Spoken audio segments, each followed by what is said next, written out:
I pledge allegiance to the flag of the United States of America and to the republic for which it stands, one nation, under God, indivisible, with liberty and justice for all. Thank you.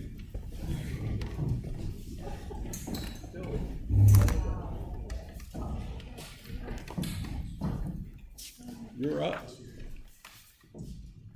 Good evening, everyone. Good evening, everyone. Our first presentation today is by our brand new state elective. We're going to introduce them right here. Mr. Sampson, our new history teacher, has also taken on a brand new elective at our school. It's a state elective, and I'll let them kind of explain everything because they've got a lot of details. So Mr. Sampson is here with his students, Jordan, Shay, and Colin. So they have this class that's going on. It's really fun, and they're doing all kinds of fun things, and they're here to explain the class to you. Yes, we started out this trimester, and we've been doing some stuff in the class, and also going down to the skate park to skate, and the guys are doing a great job, having tons of fun. So I'm gonna let them talk to you guys a little bit about it.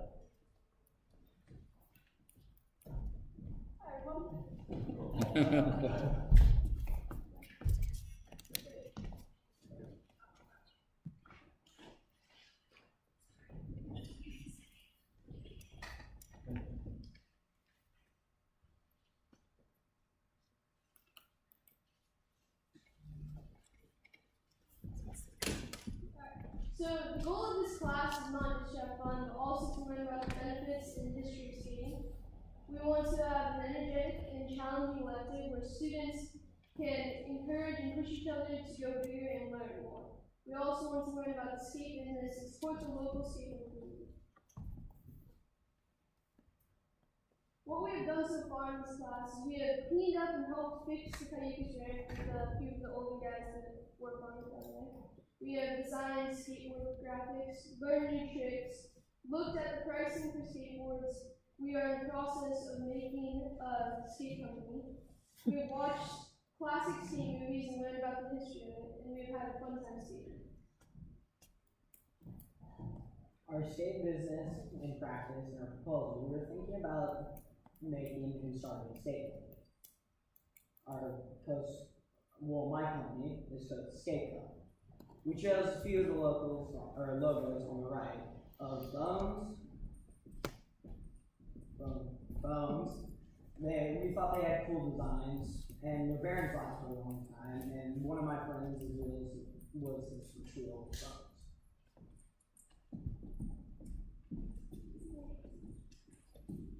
And then we chose Sector 9 for our last one because they have cool graphics and artwork for their boards. Two of us have longboards from them. They have reasonably priced boards.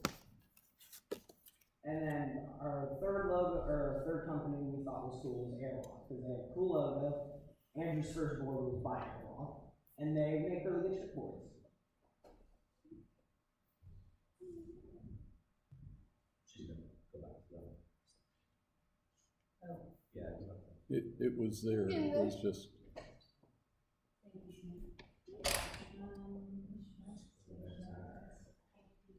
Well, you can exit this slideshow and go back to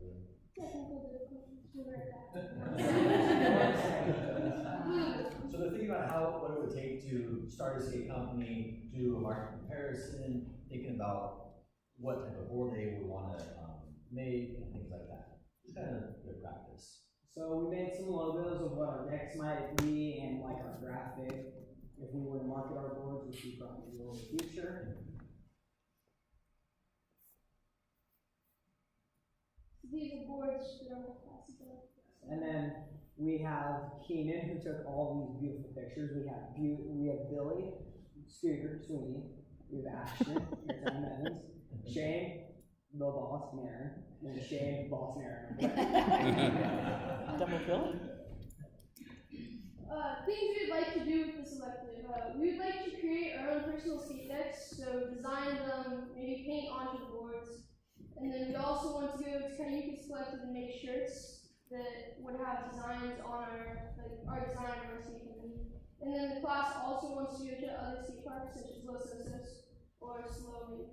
And then Cayucas collected t-shirt, screening, seminar, which is where they show you how it's done and stuff, is $20 per person, so overall $240 for everybody in the class. And then blank decks to screen and design are $25 per person, and so that would be $300 for our whole class. And maybe we would be able to show screens that Cayucas collected. Going around now. Why skating is radical. Skating is so safe because it has many health benefits and it has a great culture and history. Health benefits. Skating is a great source of exercise.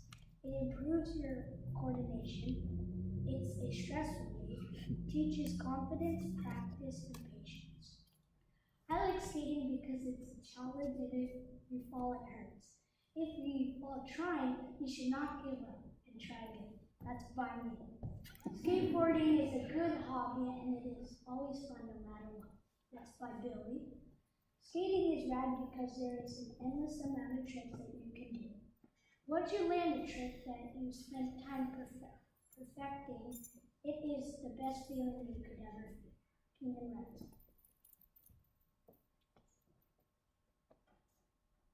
Is this the time that the slideshow goes?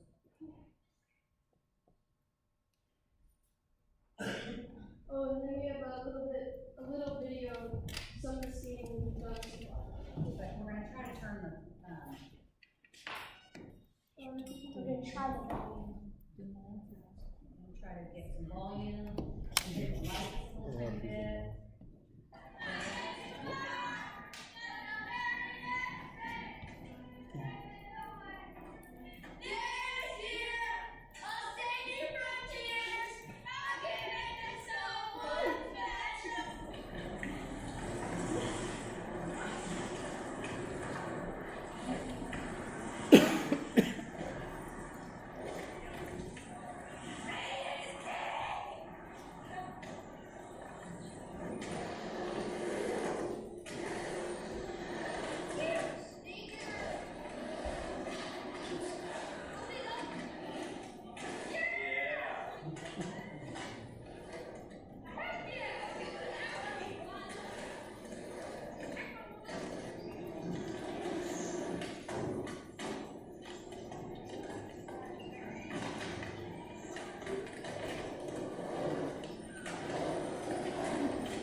Can I ask a question? Gentlemen, Who's the last kid up there? question. So I know that I have learned from your presentation that this elective class is not just about skating, but obviously part of it's about skating too, and part of it's about learning about what goes into skating.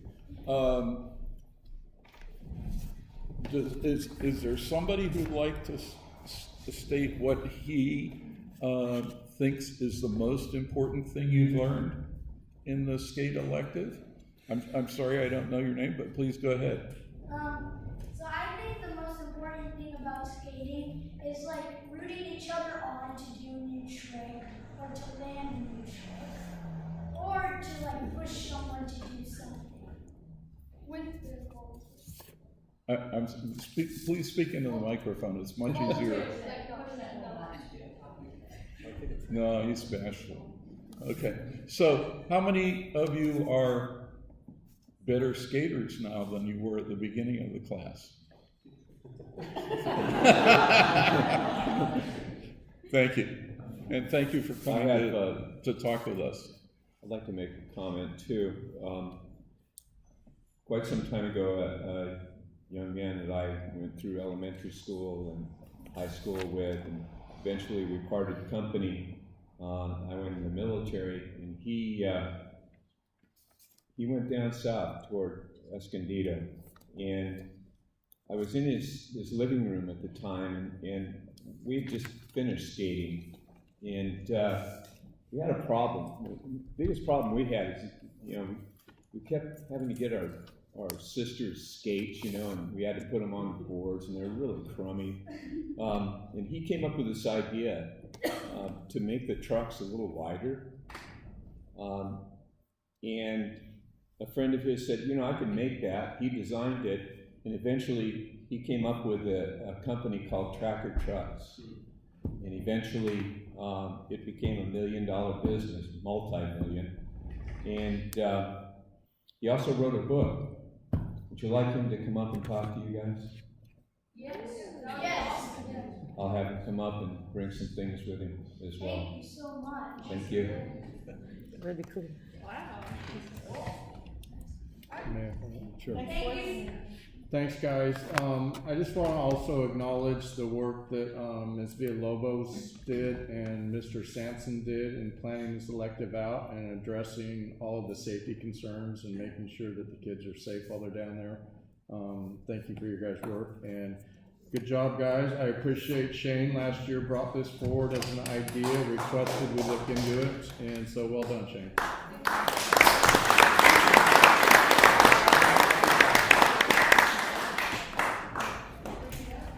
Thank you for your time. Thank you. Okay.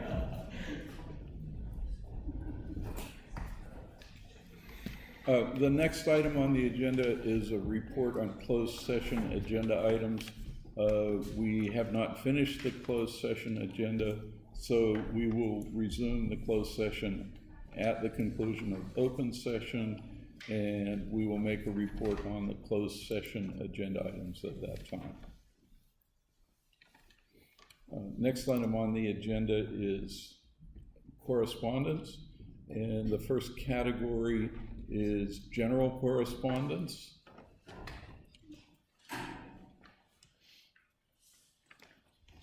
And we have two letters, one from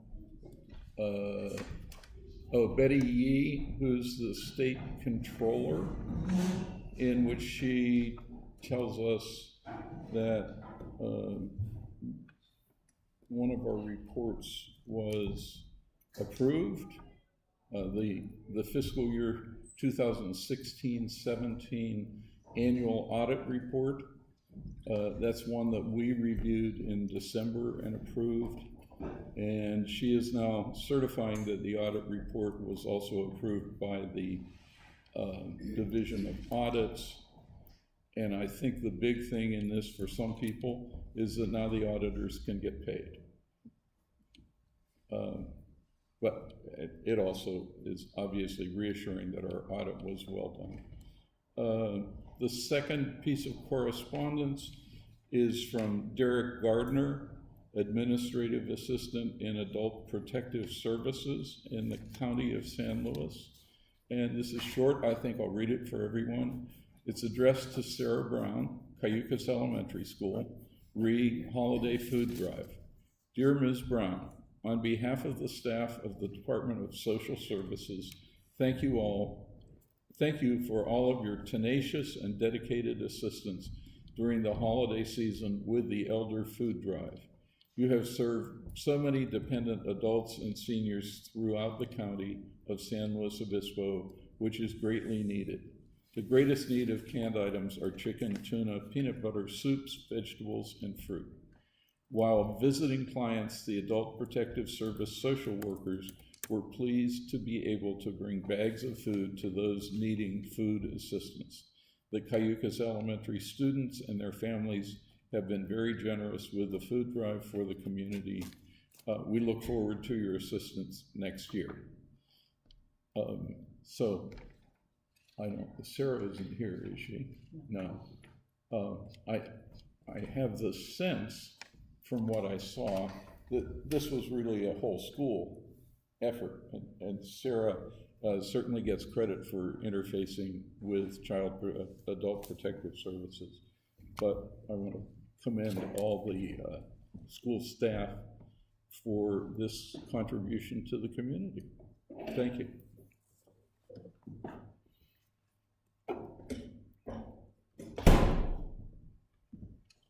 The next item on the agenda is correspondence regarding high school options. We have received no correspondence for this item.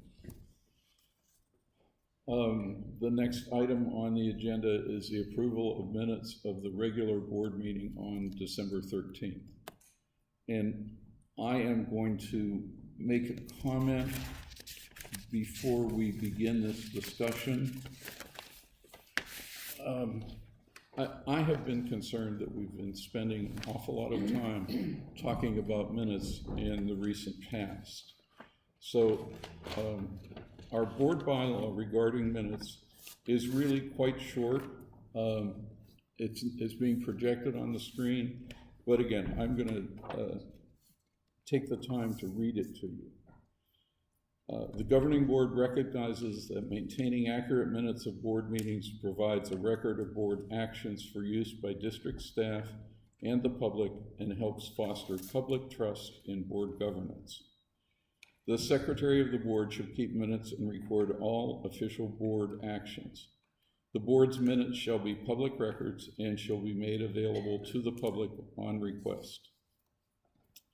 The minutes shall reflect which members are present and whether a member is not present for part of the meeting due to late arrival or early departure. In order to ensure that the minutes are focused on board action, the minutes shall include only a brief summary of the board's discussion, but shall not include a verbatim record of the board's discussion on each agenda topic or the names of board members who made specific points during the discussion. The minutes shall include the specific language of each motion and the names of the board members who made and seconded the motion.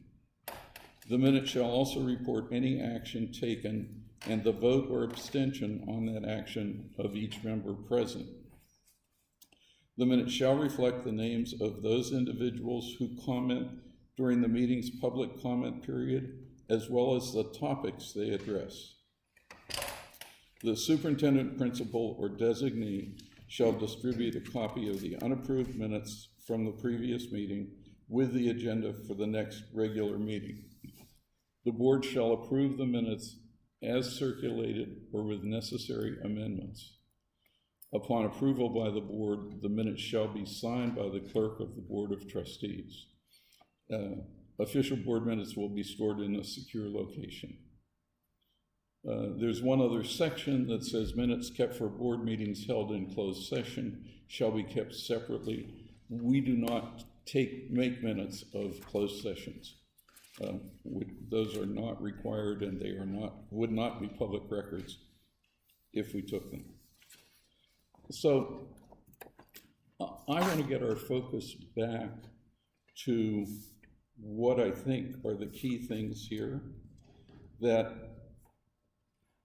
the minutes shall include the specific language, names of the board members who made and seconded motions, report the action taken, and the vote or abstention on that action of each member present. I also remind you that the minutes shall not include a verbatim record or discussion of the board's discussion on each agenda topic, or the names of the board members who made specific points. And as far as public comments, the actual language in our present bylaw says the minutes shall reflect the names of those individuals who comment during the meeting's public comment period, as well as the topics they address. I think there's a problem with that because we cannot require anyone to identify themselves. That's their prerogative. So it's, I think, better text here would be may or should, not shall. Anyway, what I'm going to request tonight, the minutes that we have for review tonight are quite voluminous. I think that they include a lot more discussion than the required materials. I'm going to ask the board members to limit their comments and suggestions to the items that are required in our bylaws. And I have worked with Superintendent Smith, and starting from this meeting forward, we are going to keep much more limited minutes, and the minutes are going to reflect what's in our bylaws. I've done some other research. Our bylaws are exactly concurrent with the CSBA bylaws. They also conform with the requirements of Robert's Rules of Order. So the purpose of the bylaws is to record what we do, who made motions, who seconded them, and how the vote went. And that's what our minutes are going to focus on from now on. And a brief discussion, a brief summary. I'm sorry? It says, and a brief summary of the discussion, not just who and what. It says a brief summary. It does say a brief summary, and we will work on brief summary. So with that understanding, are there comments or requests for amendment to the minutes from the December meeting?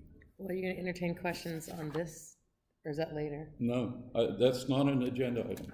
Okay. We don't have an agenda item to consider Okay. changing the board bylaws, so that will not be discussed today. So are there comments or suggestions or a motion to approve the minutes from the December meeting? I move that we approve the minutes of the December meeting. I'll second it. I think Member Brownell won that race. You can have the rest. Definitely. You got to polish This your direction. approach. Is there discussion on the motion? I just have one comment on the minutes, although if we're going to start doing it like this, it's probably not a big deal. But in the developer fee discussion, when Member Wilson mentioned about replacing a portable, I did state I wasn't sure if developer fees could be used for portables. It's here in the minutes, I talked about asbestos, but not portables, but I don't know that it, in light of this, I don't know if that matters. Well, But developer fees can't be used for portables. okay, thank you. Ms. Held, would you ask for the vote, please? This is a motion to approve the minutes as they have been presented. Member Brownell? Aye. Member Wright? Aye. Member True? Aye. Member Friend? Aye. Member Wilson? Right. Thank you. The next item on the agenda is number 5, public comment. At this time, members of the public are welcome to address the board on anything that they'd like, as long as it is within the purview of the board. There will be additional opportunities to address the board when we get to specific agenda items as we go through the meeting. But if people want to, that they've turned in specific ones, are they allowed to speak now if they're busy? Oh, sure, yes, they So can speak anything now. So anyone that turned in a card, do you want to wait, do you want to speak now on your item, or do you want to wait till that particular item comes up? I'd like to speak now. Okay. Yeah, and just, can Can you Terry, address to the mic?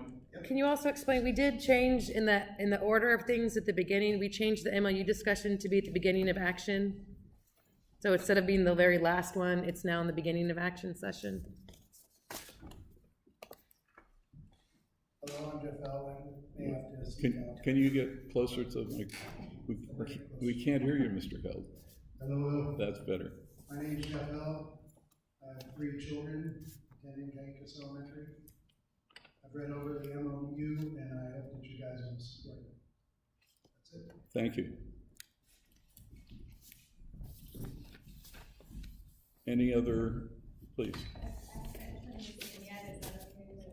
It's okay, the request form's optional. You can speak without a request form. Hi, my name is Robin Furman. I am a parent of 2 children here at Isis Elementary School, as well as a staff member. I've read over the MOU that has been put forward here, and I feel that it has accomplished, if it were to be passed, it would accomplish what we set out to do here at Isis Elementary as far as high school options go. So I'm here in support of passing the MOU.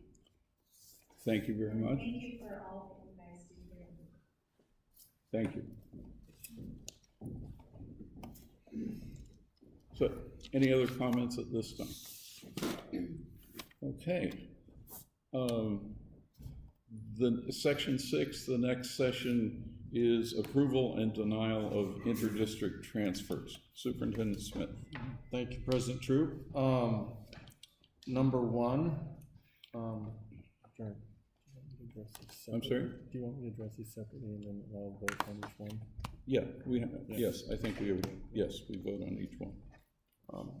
So number one is a 6th grader from Okay, wait a minute, are you Morro talking about the first one on the list, so 29, 2017, or 1, 2018? 6.1.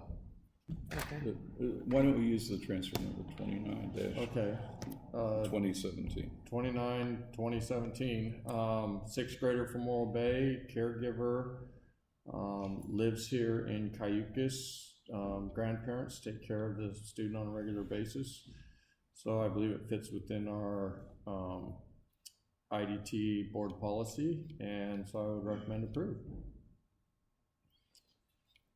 Okay, is there a motion to approve IDT 29-2017? So moved. Sorry. Second? I'll second. It's your chance, Phil. Ms. Held, would you take the vote, please? Member Wright? Aye. President Troop? Aye.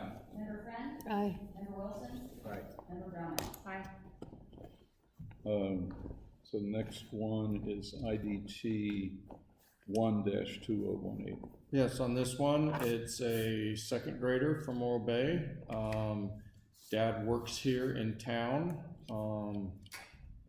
Technically, it does not fit within our policies, but we have room in the 2nd grade, and my recommendation is to approve.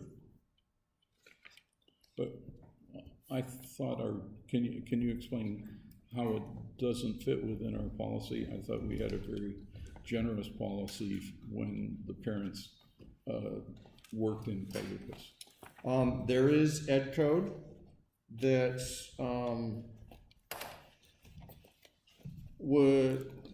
shows that we should show preference to students who have a parent that works in the district.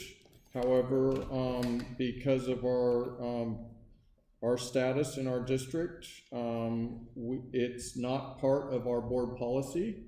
It is part of ed code to show preference, but because of the status of our district, we are not bound by that ed code. So I would stand by my recommendation to approve, even though technically it doesn't fit inside our board policy. Thank you. Is there a motion to approve IDT 1-2018? I make a motion to approve IDT 1-2018. Is there a second? I'll second it. Member Brownell seconds. Any discussion? May we have a vote, please, Ms. Held? President Troop? Aye. Member Friend? Aye. Member Wilson? Aye. Member Brownell? Aye. Member Wright? Aye. Okay, the next IDT is number 2-2018, and it's identified as TUSD. I'm sorry, we talk about them so seldom that I. Templeton. Templeton Unified School District. Thank you. Yeah, on this one, this is a release. Some parents are in escrow on a house in Templeton. Templeton will not accept their student until their escrow closes, and they want their student to start immediately over there. So I recommend approve the release of the student. Thank you. Is there a motion to approve IDT 2-2018? So moved. We have a motion, do we have a second? I'll second. Thank you, Member Wilson, and thank you, Member Front. Any discussion? Ms. Held, will you take the vote, please? Member Friend? Aye. Member Wilson? Aye. Member Brownell? Aye. Member Wright? Aye. President Tru? Aye. And then the final IDT is number 3-2018. Thank you, President Drew. On this one, it's a kinder student, sibling of the first one we did tonight, of the 6th grader. The parents applied separately at a separate time, so we're processing the paperwork separately. So it's the same issue. Caregiver lives here in town, so I recommend approve. Is there a motion to approve? I make a motion to approve IDT 3-2018. Second? I'll second it. Discussion? Okay, will you take the vote, record the vote, please, Ms. Held? Member Wilson? Aye. Member Brownell? Aye. Member Wright? Aye. President Tru? Aye. Member Friend? Aye. Okay, section 7, the first item is the ASB, Associated Student Body Report. Do we have any? They're not here, so I can do that if you'd like. So you're gonna do it, I'll do that's it, fine? yeah. One of the students is not here, they've got a basketball Can you give her your game mic? today, so. Oh, sorry. Oh, sorry. Are you cold? They had basketball today at school, and now they're at another basketball game. They had a meeting last week, and they talked about some of their coming up activities. They are a busy little group. They've got a dance coming up in April, so they're still working on the theme. They're thinking about a Hawaiian tropical theme. Before Christmas, before the break, they had a dance up at Santa Lucia School in Cambria. They really liked the DJ up there, so they are. Mrs. Dowse is calling that DJ to see what the cost is and if he's available for their next dance. They had a really good time up there. It was really fun. So they've got some spirit days coming up. The first one is on the 25th, and it coincides with our Zoo to You assemblies. It's dressed like an animal day. That's cool. So it should be fun. February 14th is the Love and Kindness Day, so wear pink or red. March 16th, they have a leprechaun day ready to go, wear green or be a leprechaun. April 20th is Freaky Friday, and I know that a parent and I discussed this up on the road, and the kids got wind of that. So the kids get to dress like the adults on campus, and the adults on campus get to dress like a student of their choice, or a combination of students. So Who decides which category you're in? well, that's kind of up in the air a little bit. So, and then in May, it's going to be a career day, so dress either in your best career outfit or twin day all together there. So, but they're working really hard. We've got, next Friday we have Jamba Juice Days, a little fundraiser for them, so they're working hard. I think they're going to get ready to train some new Smoothie day. Smoothie day, sorry. Point of order, I am freezing. Is anybody else cold? Could we close that door? Somebody back there, close that door, please. Thank you. I'm sorry, Liz, That's okay, any questions? When's Zoo to You coming? On the 25th. Are they, well, never mind, because I'm a parent, I'll get another. That's an interesting organization. I want to be here. Thank you, Jeff.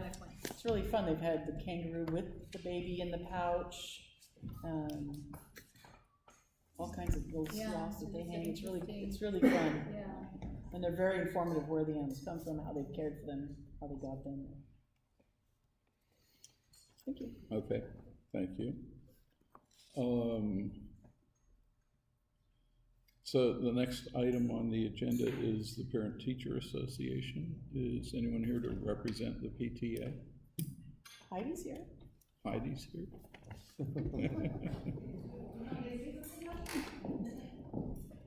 Sure. Thank you, Heidi. I didn't expect to come here and have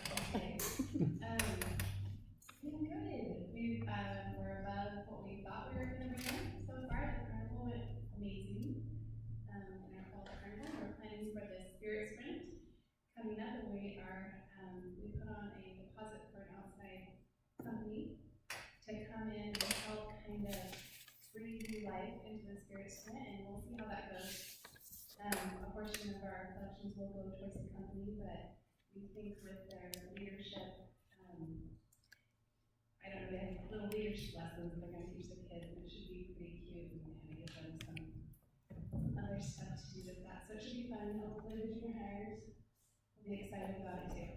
So PTA is still going, and we'll take any and all volunteers. Thank you, Heidi. Next item on the agenda is a report from the Health and Safety Committee. So, just one main thing to report. We had our first workman's comp injury here in several years, and so, working with that employee to make sure that they're, taken care of properly. And, the other thing is we had, as far as safety, the safety committee several years ago, through the use of safety funds, put up the bar out front that was the weird bar with the yellow reflective tape on it. It's been hit several times and over Christmas break had its final blow. And so at this point, we're looking at options to revamp that, and whatever we do, we're gonna try and do something that's tall enough so that people can see it when they look out their back window or in their center review mirror. I think that was the primary problem, was what was out there was pretty short, so people couldn't see it, especially in a taller vehicle. And other than that, we continue to work with SIPE and continue to have the best record, safety record of any school district in the county. So Nessa Garcia heads up our safety committee and continues to do an excellent job. And that's it. I trust that the workers' comp injury was not too severe. Can't say really. No, not too severe. Okay, But still ongoing, hasn't resolved yet. thank you. The next item on the agenda is information and discussion. Did you want to get any questions on health and safety? Because I think there's a question out here. So you know, it picks up when you guys talk. I mean, I'm just you sorry? want to be, just FYI, just be I careful. was just saying Oh, that. Right now, just- I think Scott there's a observed that he question. thought there might have Is that been a true? question about health and safety. The question about the bar, why it's actually there, is it to prevent the kids from not walking through there? My understanding is that because of the way the curb was put in, someone tripped and fell a while back. And so it was to prevent people from walking through there and create a visual barrier. We're gonna try, I'm working with the safety committee and MOT to try and design something that hopefully won't continue to get hit. Yeah, because I've seen it hit, so I was just curious, like, if it was to deter the kids, maybe put a little pathway through there, but if that's not. Or a cactus. Cactus. The main thing is the tripping hazard of the curb, and so that was one of the possible options, is taking out that last couple feet, grinding it out possibly, but we're gonna look at all options and get the site people over here to see what recommendations they have. I'll make one other observation. As someone who frequently parks in that area, until that railing was installed, it was very difficult to see as you were backing out where the curb was and to get your vehicle properly aligned. So that railing was a big help to me, and I miss it. Get one of those big round mirror I things. see a new railing in our future.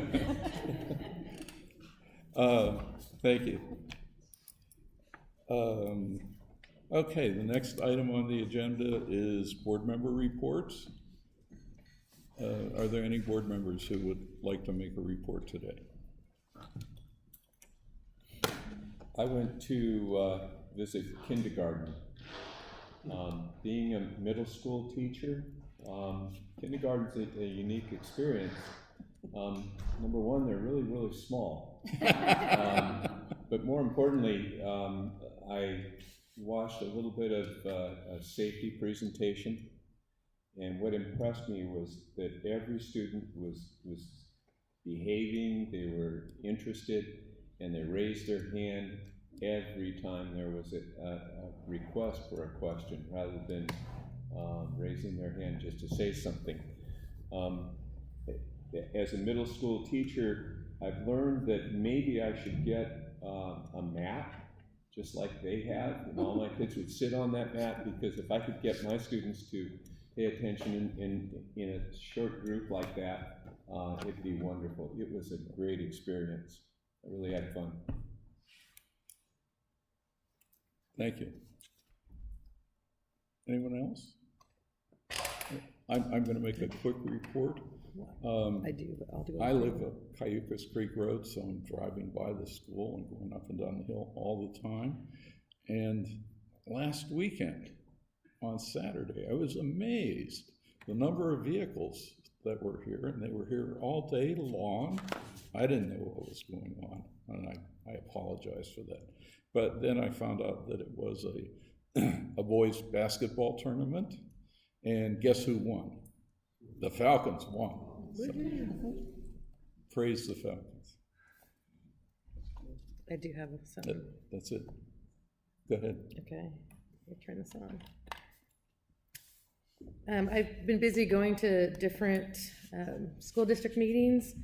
Last Thursday, the 11th, I went to the San Luis Coastal Studies session about the MOU. They took it section by section and had a rather lengthy discussion about that. And several of the suggestions that were made are reflected in tonight's MOU.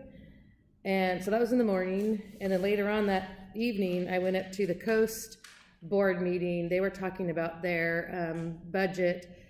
It was standing room only. There was an issue about not replacing an ag teacher.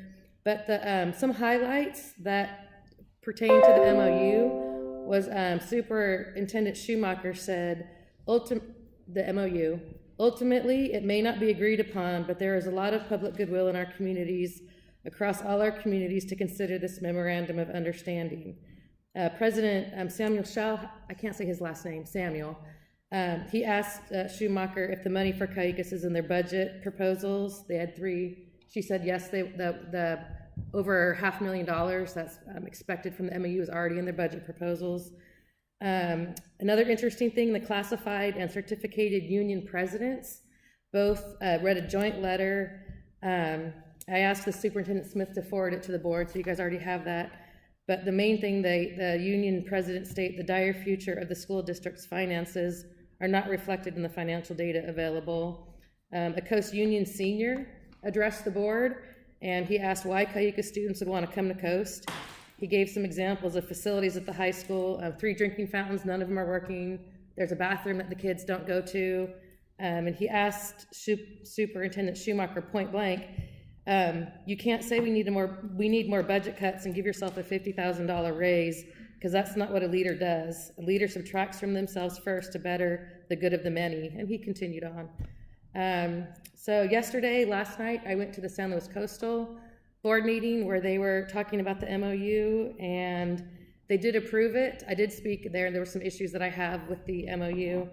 And Superintendent Prater did acknowledge the issues that I brought up are still issues, but they're still problems, and they still approved it. So we're tonight, and then Coast is next.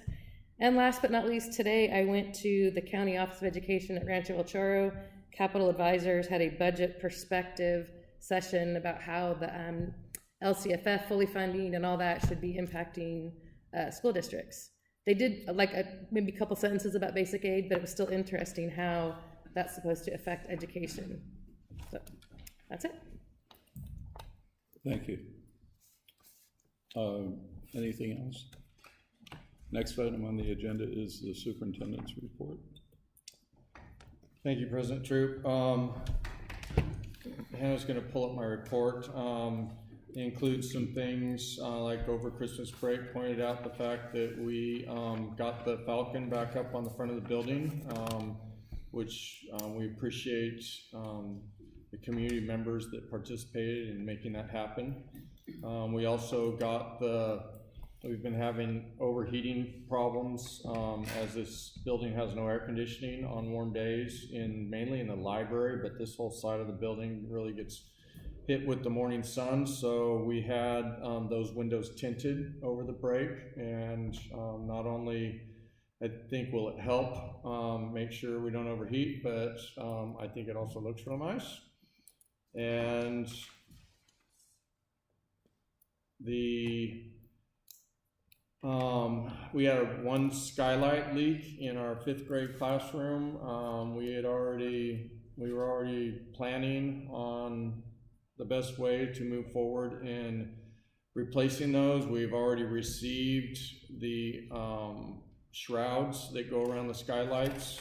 They were under warranty. The guys just this weekend, last Friday, painted several more of them. So we're getting them ready to install. The installation's all on us, and unfortunately we have 72 of them. So it's replacing a few is not that big a job, but when you're talking about 72, it turns into a pretty big job. We've already replaced the one that leaks, and we replaced another one just to see how the project would go and see if the guys could do it themselves or if we need to contract out. In looking at it now, I've been collaborating with Ismail on the possibility of contracting out because just of the volume of it. So we're looking into that. And then working on a resolution, hopefully for the February meeting, for our OPEB requirements, our other post-employment benefits, to establish Fund 20. And so there's some notes, kind of boring stuff about retiree benefits, and there's multiple ways to handle it, but in our circumstances, I think my recommendation will be for the board to establish Fund 20 and transfer money into Fund 20 from the actuarial report done by an accounting agency for us. We had that first report done last year. Their estimate for last year's contribution was $69,000. We just did a set aside. It's still sitting in Fund 01, so this would be to finish that process off and clean it up, and that way those funds are in a designated fund. Also, the board asked for some information regarding reserves. Hannah, would you mind putting that up on the Google Doc that I shared with you on reserves? So I went back and looked at what the reserves were in our unaudited actuals for, what is that, the last 6 years. Those are the numbers that were set aside for economic uncertainties. Can you share that with us? Absolutely. It's not there, Ron, but that's what you're looking for. Yeah, I only got that data put together this afternoon, so but I knew you guys were interested in it, so I'd be happy to send that to you. As you can see, our 15% reserves are growing, and the reason that they're growing is because it's 15% of expenditures from that year, and so as expenditures go up, the reserves have to go up to maintain that 15%. There are a lot of other things that just looking at this one number doesn't provide the whole complete picture, but that is a very detailed discussion, and I'd be happy to meet with any trustee that wants to dig into the numbers more thoroughly and look at all of those actuals from previous years if anyone so desires. But I know that I was asked to bring back information about our reserves. So even though currently our reserves on the multi-year projection is only 13% next year, I do think that we will continue at the end of this fiscal year to come in at 15%. Mr. Wilson? Scott, can you tell the board and the audience what the legal requirement is, the legal minimum for? For our size of district, it is 5% of expenditures, and those numbers represent 15% of expenditures. But for the, right, but then for the next, in the first interim report that we just had, the next few years, we're going down to 11, then to 9, and then 7. Depending on what set-asides we do, and depending on, any adjustments that we make to the budget.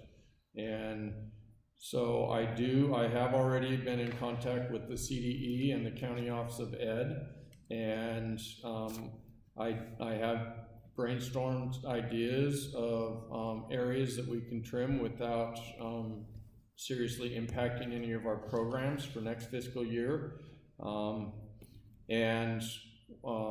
So I'll be bringing forward a proposal on that, probably next meeting.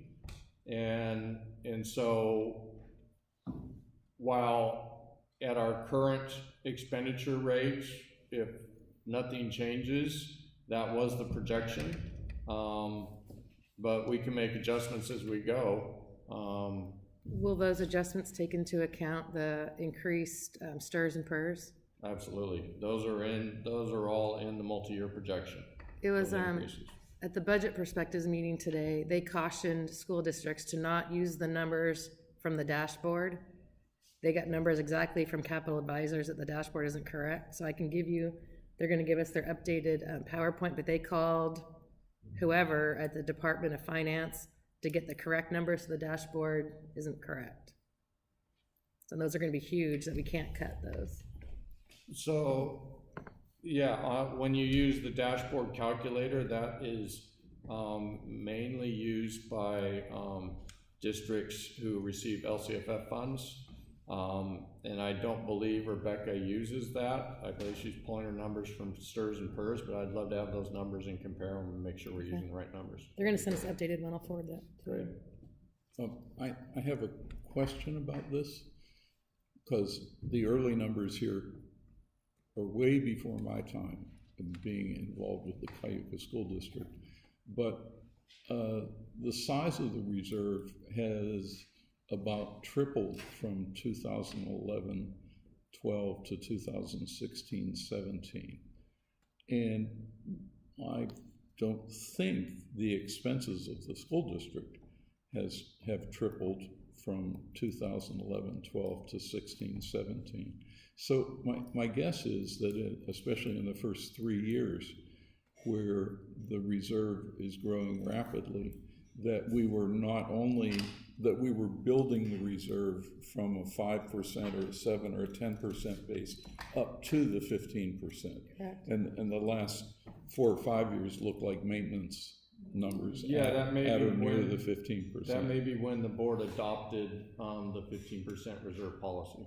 Yeah. Before that, it might have been, I'm not sure what it was. We weren't down to 5 because they changed the law. I think the minimum was 8 for different size districts, and I think we were at 8, and then it dropped to 5 as the minimum requirement, and we'd made the decision that it would be much better to have 15%, and so we pushed to do that. So that's probably that discrepancy between 12-13 and 13-14. So I agree with the request to distribute this. Would it be a huge burden to also show what the expenditures were and what the percent of expenditures are just for these 6 numbers? So that we can quickly look at that. Thank you. Any other questions or comments? To be clear, we're at 15% now, correct? We ended last fiscal year at 15%. But we're required to have 5%? 5 for our size of district. Okay. Do you remember reading about the reserve cap? Right, yeah. No, that's what we Exactly. were. Anything else? Thank you. The next item on the agenda is high school options. We've had no requests to speak and no communications on that subject. Is there anyone who would like to speak at this time? Okay. I am going to ask, and I'm going to work with Superintendent Smith to see if we can't get some input on this item for the next meeting.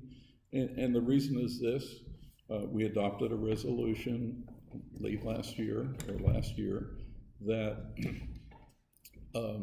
CESD would support 3 activities related to high school options. One was support a legislative initiative, one was support the MOU, and one was to support self-unification of the Cayuga School District. By next meeting, I think we'll have a pretty good idea. Well, by next meeting, we'll probably know what the outcome is of the MOU discussion.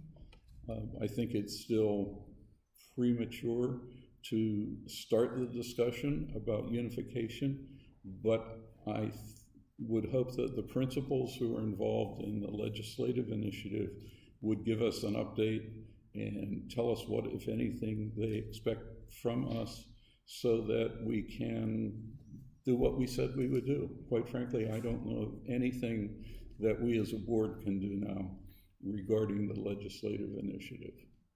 I don't know what its status is, and an update would be very helpful. Sure. So I guess I don't understand about the update. Wouldn't that just be calling Monty's office and asking what they're doing? It's not our initiative. Those who are leading that initiative, if I understand correctly, have asked us not, all Monty's office could do would be to give us a snapshot on the actions that his office has taken. I'm hopeful that we'll get more than that. So are you asking the same from the K-12 parents waiting in the wings? No? I guess I don't understand. There is no activity that I'm aware of on, are you talking about self-unification? Superintendent Smith last month said that there's a group of parents about unification waiting in the wings to see what's happening about unification. And if we're going to ask the group that was pushing for legislation to come and present, why wouldn't we ask the group that apparently is waiting in the wings to come and talk? My answer to that would be that that group has not approached us as a district and asked us to participate in a conversation. If they are in a formative stage, then I assume that when they're ready to approach us, they'll do that. Huh. I guess I just don't understand then why you wouldn't have that same thought process for the other group. Because one group was very active in August. They requested and received support from us dealing with the legislative initiative. We have done financial analysis dealing with the legislative initiative alternative. There haven't been any requests, nor has there been any activity related to a group of parents who are possibly in a formative state and possibly just waiting to see what happens with the MOU before they declare themselves.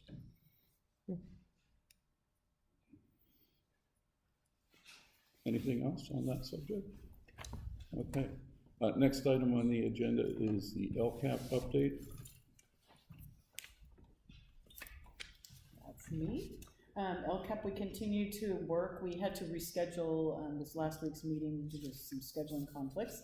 So we do have a meeting coming up this Thursday. Anybody is welcome to join us at 3 o'clock. School Site Council, so we're going to be discussing some of the, we already kind of went through our old LCAP report. We're going to be talking about any programs that we think we might need, any additional programs and or maybe subtractions to benefit our students, or do we have too much of something, we need more of something else. SLOCO continues to have some workshops, depending on if it's, the latest one was regarding special ed mostly, but in that report, so they'll continue to have some reports. I think we have our workshop. The next one's March. They canceled the February meeting, so we'll be going to that. Either Scott or I will go to that, or both. And then pretty soon it's time to start updating the report to prepare for the June, approval of the report. But please, feel free to come join us, 3 o'clock next Thursday. Okay, thank you. Any questions? Okay, the next item on the agenda is the consent agenda. We have made some changes in the consent agenda, and at the request of the board members, of a board member, we have pulled items 9.4 and 9.5 from the consent agenda, and they will be considered at the end of section 10, the action session. So we have 4 items remaining on the consent agenda: the approval of the enrollment report, approval of warrant listings and batches, approval of donations, and approval of personnel assignment order. Is there a motion to approve the consent agenda? I'll move that we approve the consent agenda. Is there a second to that motion? I'll second. So it's been moved and seconded that we approve the consent agenda. Is there, well, it's the consent agenda, so we don't take further discussion on it. Ms. Held, would you take the vote, please? Member Brownell? Aye. Member Wright? Aye. President Tru? Aye. Member Friend? Aye. Member Wilson? Okay. As the clerk friend indicated at the opening of the meeting, the board, when it reviewed the agenda, also decided that item 10.7 would be the first item to be considered in section 10, the action session. So we will take that up now. So we have one comment on that, one person. We have one person who's requested a comment. Yeah, the other 2 already spoke. Okay.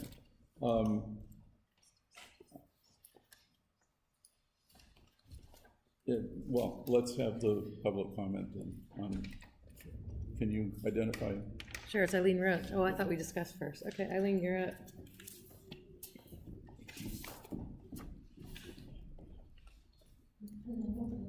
I'm Andy Roach, and I want to comment on the MOU that is before you. I really appreciate everyone's time in working on this, and I'm excited to see it happening, at least moving forward. I did want to question why there was a phase-in of the fees, so that the amount going with students transferring would not be fully funded until 2020. I don't see a need for that. It only favors Coast Unified School District, and I'm not sure why we have that in there. And the other thing I was concerned about was the, I can't remember what number it was, but the dissolution of the agreement. It says that all 3 districts have to agree in order to cancel the agreement, but in order to go into the agreement, any one district cannot go into the agreement and therefore it wouldn't be valid. So it seems like only one district would need to cancel it in order to make it no longer valid. And I would hate to be held to an agreement that perhaps school districts no longer want to be in. So I hope you consider that when you're reviewing it. Thank you. Thank you. Superintendent Smith, as one of the negotiators of the MOU, will you please give us an update? Yeah, I prepared some Google Slides, so Hannah will pull that up. The Google Slides kind of give the major components and provisions of it, so I'll go through that real quick, then make a couple comments and try and address Ms. Roach's questions. If you can just go on to the first slide. So the first thing that it does is for 912 Cayucos resident students only, provides money to follow Cayucos resident inter-district transfer students from Coast Unified to San Luis Coastal at the local control funding formula base amount plus 25%, which is approximately $11,000 per student. So for 912 kids, it's only our kids, it's only Cayucos students who are affected by this MOU.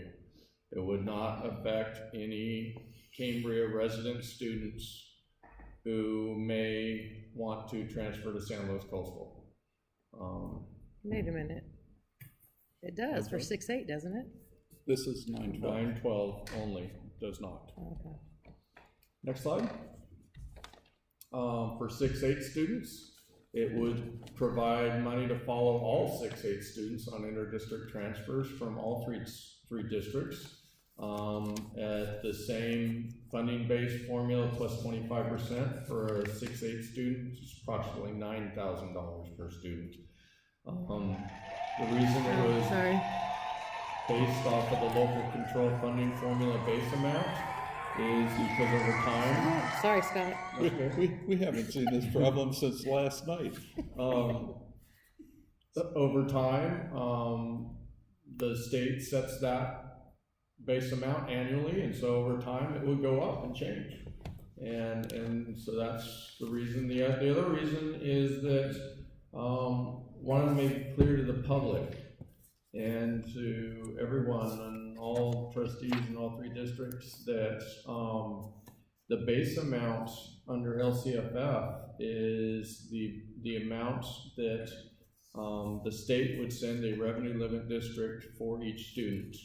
The only way you get more money for that than that per student is if they are low income, English learners, homeless, or foster youth. And then you get additional money from the state. So this shows that whether they're an English learner, English only, low income, it all takes that into account, and every student is funded well above the base amount. It was, I would say this part of the negotiation was the part of the negotiation that I pushed hardest on to try and get that number up to that amount. And so that was some of the most difficult part of the negotiation. Next slide, please. Oh, one more comment about 6-8 students. The other thing is that I think all three superintendents believe that one size doesn't fit all, and that sometimes a kid needs a little change of scenery, and I've seen it go both ways. I've seen a couple of our students go to Loans, love it over there, and I've seen a couple of their students come here and love it over here. So what the idea behind this really is that it gives parents and students a little bit more flexibility because there aren't a lot of choices for middle school attendance. When you're a San Luis Coastal student and you're in elementary school, you can move between elementary schools within their district. You only have one choice for middle school. And likewise in both of our districts towards the north. So I think this really is a good thing to give parents some options. And frankly, I think that our program is a good program here. I think Loans has a good program. But they're very different sizes and they meet the needs of different types of students. And so it's nice to be able to provide parents with some options. Next slide. Phase-in period, and this is the one of the questions Ms. Roach had. There is a 3-year phase-in period.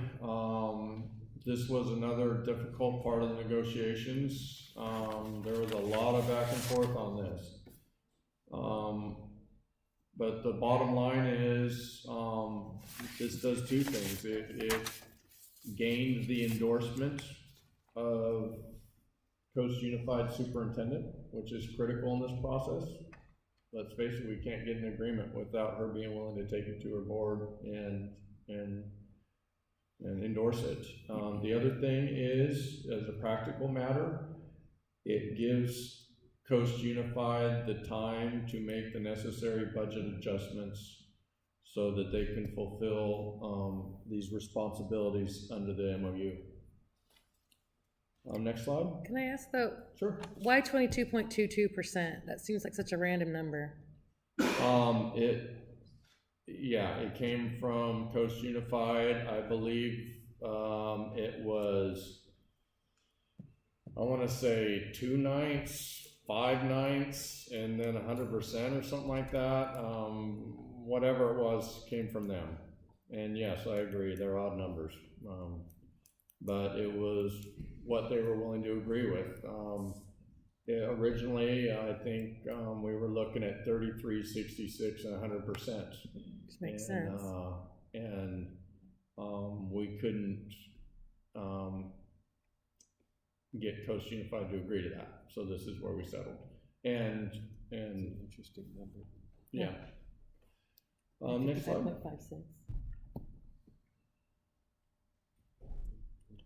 55.56. It also, this MOU provides protection for high-cost students who receive special education in 504 programs. Those students can be quite high cost at times, and districts of residence under this agreement remain financially responsible for those special education and 504 services that are required. Bottom line is, we do already on a special education student. The district of residence is responsible for any student that's placed in an outside program. This would be an additional responsibility for each district for 504 kids. Next slide. But wait a minute, but it says even if they're identified as special ed or 504 after they transfer. So there's verbiage in here, because typically the special ed laws are, when you get an interdistrict transfer, that becomes your district of residence. So that's why there was language. I would really like to go over this section by section, but that's why there was language put in here about the special ed. Should the county overturn a denied IDT, then what happens with the special ed funding? So on this situation, there's two types of special ed students that we deal with. One is a SDC student who is more severe special education needs.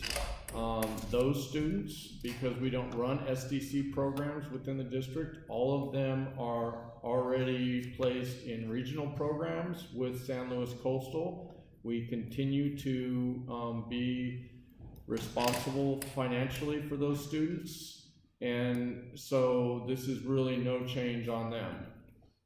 We're already financially responsible for those students, and those are the real high dollar students. For a resource specialist student who has 1 foot in regular ed and 1 foot in special ed, on those students who may be granted an IDT, it is true that a district that accepts those students would then become financially responsible for them. The only way that San Luis Coastal would agree to this MOU is that if students under this agreement, districts of residence continue to be responsible for the cost. So this was one of the kind of non-negotiables with San Luis Coastal, and well, it protects everybody. It protects everybody the same way. Did I answer your question, or did I not answer it? Or I was just trying to find it here in the MOU where it states that. Once you go over this part, are we gonna go over this step by step or no? I'd be happy to answer any questions you have. All the major provisions are in the PowerPoint, but I'd be happy to get into the verbiage of the MOU too. I want to make a comment on process. We certainly talked at the last meeting about having a workshop. However, as the development of the MOU went, and as the scheduling of the regular board meetings went, Scott and I decided that we would continue to have this on the agenda as an action item for tonight, so that if the board is happy that the board and the community has some consensus, that has a good understanding and a reasonable consensus, we could move on, we could wrap it up tonight. And the benefit of that is that that means when Coast considers it early in February, you have 2 districts that have already considered something that all 3 districts have been working on together, and in my mind, that puts significant pressure on Coast. If we feel that there are a lot of important, outstanding questions tonight, then what we are going to do is we will call a special meeting of the board for Wednesday, January 31st at 6 p.m. It's the 5th Wednesday, so there aren't any regularly scheduled conflicting meetings. That at this time, I expect that the only thing would be on the agenda for that meeting, should we decide to call it. And at that meeting, we will take as much time as it takes to reach a decision. So, next slide, please.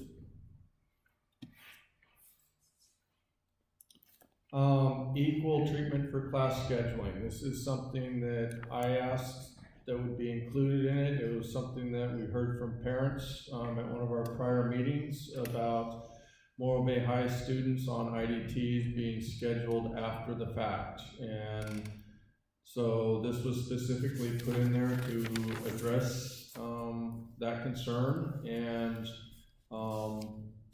Dr. Prater and I have discussed this, and with them, their approval last night, they've agreed to schedule students on an equal basis to their existing resident students. So that way Cayucas students wouldn't have to take the classes that are still available after all of their other students put in their schedule requests, which I think as a practical matter is a big thing for high school students. To be able to be scheduled at the same time. Do you have a question? Is that section 6? Because I brought that up too at the San Luis Coastal meeting. I had a copy of that. Section 6 just says responsibilities of district of residence. Part A says each district shall process requests for inter-district attendance in a timeline consistent with its applicable policy. Well, but the applicable policy for Coast right now is they don't accept until April, and then they don't process till later. So if it's still that same process, you're gonna have current Cayucas 8th grade students that can't go to the orientation at Morro Bay or San Luis High, wherever they decide to go, before that happens. So I don't see how that works yet. Well, their intent is to treat them just like resident students. So whatever work I would need to do with San Luis Coastal to ensure that that happens, I'm happy to do so. I'm happy to interface with them, but their intent is to make sure that kids have equal access to classes when scheduling occurs. As far as when you say their intent, whose intent? San Luis Coastal's intent. Right, but they're not gonna have access to that intent until these guys get released. So if they're not released from Coast, whatever the intent is here, they're not allowed to even consider that until the Cayucas students are released. Well, I'm happy to work with Coast too, but the point is get kids equal access to Morro Bay High, just as resident students do. Whatever I need to do, whatever interface needs to happen to ensure that, that's what it very simply states in the MOU. And both districts, both our neighboring districts, I would expect to make that happen. So if that means changing the timelines for approving IDTs, then the timelines need to be changed. If that means, changing the timeline for when kids register in school and select their classes, the timelines need to change. So, but the intent of the MOU is to give kids on IDTs equal access. And most importantly, I believe that the coast superintendent has agreed to this, am I right? She has. Exactly. Not yet. I mean, their board hasn't. I didn't say her board, I said the superintendent. Okay. And the superintendent's gonna be bringing this to their board. And change, and my understanding is to change that would change it. For everybody, We might correct. vote on, which is, Sure. counterproductive. Well, and yeah, so there might need to be some adjustments to timelines to make that happen, but the intent is to, I think San Luis Coastal has already opened their arms, but to open their arms a little bit further and say, you know, we're gonna make sure you get equal access to Morro Bay High. Next slide, please. Dispute resolution. The MOU, an important part of it is what happens if there's a disagreement. What happens if, you know, Coast isn't releasing them in a timely manner and is saying, no, we won't release them in a timely manner. We can convene the resolution panel, and the resolution panel's findings are final. And it would be a representative from each district and a representative from the County Office of Ed on that panel, and 3 of the 4 panel members would agree to make a finding. So there is some protections in here for when things aren't really working as anticipated. And there's a way to work that out in this, which I think is one of the most important things, because we wanted to stay focused on the big ideas and not get stuck in the weeds, because if we had gotten stuck in the weeds on all the what-if scenarios, we never would have reached an agreement. And so this is an important component, is having a way to settle disputes between the districts, either on money or process of students. Next slide. The other thing is this offers a certain level of permanency, and that is in the termination clause on the last, one of the last paragraphs in it, that all 3 need to agree to amend or terminate it. While current ed code only allows us to get into interdistrict attendance agreements with other districts for a maximum period of 5 years. This is the only way around that the lawyers could come up with to make it semi-permanent, because if there's a superintendent change at Coast Unified and a board change at Coast Unified, we don't want Cayucos kids in this same position 6 years from now. And so what this does is make it as permanent as possible under existing ed code. Now, if there are issues regarding this, and there's some unseen things that happen, then we go back to the dispute panel and work it out there. So no matter what the issue is with the MOU, we can work it out through that panel, and having the County Office of Ed provide a 4th person who is neutral is an important component of that panel. And so while it's there's upsides and downsides to the termination clause,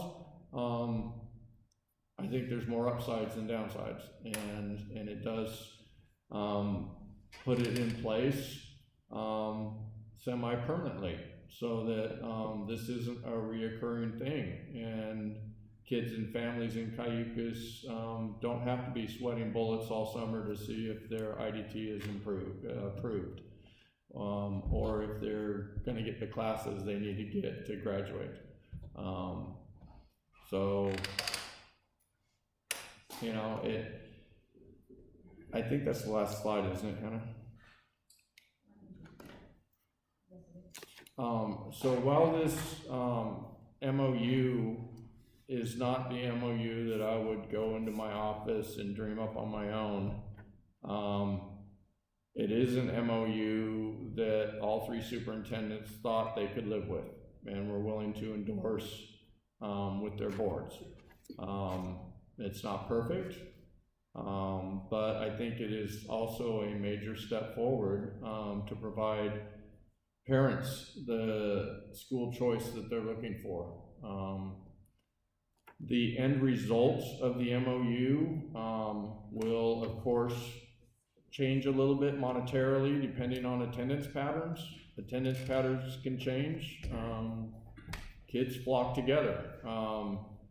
But under recent history and under our current attendance patterns, the results of this, if it were to be in full force in this fiscal year, would be approximately $550,000 being transferred from Coast Unified to San Luis Coastal for 912 students, and approximately $50,000 being transferred from San Luis Coastal back to us for 6-8 students.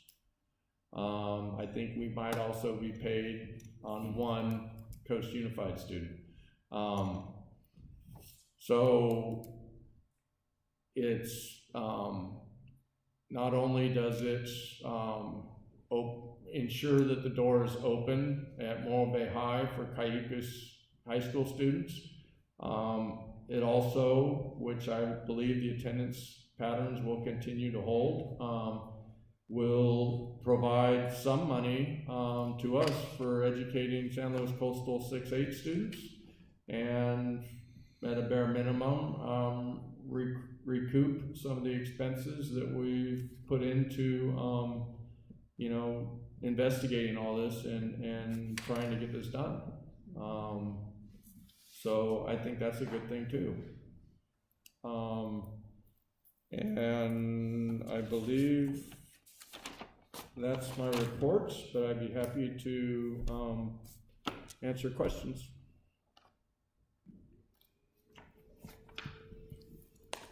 All right. How do you want to run this, Terry? Are there particular questions that we can deal with, or I think it's best if we have a round of comments from the board and then we'll decide how to proceed after that. Before we have a motion. That's a good question. Is there a motion to approve the MOU? I'll make a motion. Mr. Wilson moves. Is there a second? I'll second. And Mr. Wright seconds. Thank you. It is generally the prerogative of the person who makes the motion to speak first. I think in this case, we recognize that the motion really came from the school district, and we are going to debate the motion that's here. Mr. Wilson, with your permission, I would like to speak first. Thank you. Just a point of order question. Are we timing? Does each board member have a certain amount of time? Each board member has 5 minutes, Okay, as in our normal agreement. As all of you know, I am not the parent of a Cayucas school child, a high school child, but I am the grandparent of 2 graduates of Cayucas Elementary School, both of whom ended up attending and graduating from Morro Bay High School. And I lived through the angst and at the time that they went to Morro Bay High School, it was before there was an open arms policy from San Luis Coastal there was tremendous amount of angst. There was appeals here going to the county and saying, can't we go? And I just have to tell you, it was, excuse me, pretty hard on the family. But I've also listened to the discussions that have gone on. And if I were to summarize what I heard 2 years ago, it's my recollection that the sense of the Cayucas community was that there were two primary things that they wanted to do. They wanted some assurance that their kids could choose which high school they went to. So if they wanted to go to Coast, they could go to Coast. If they wanted to go to a San Luis Coastal School District high school, they could do that. And they wanted the money to follow the kids, regardless of what school they attended. I think that this MOU accomplishes both those things. It doesn't do it instantaneously. I think Ms. Roach asked a good question, why the phase-in, and Superintendent Smith addressed it.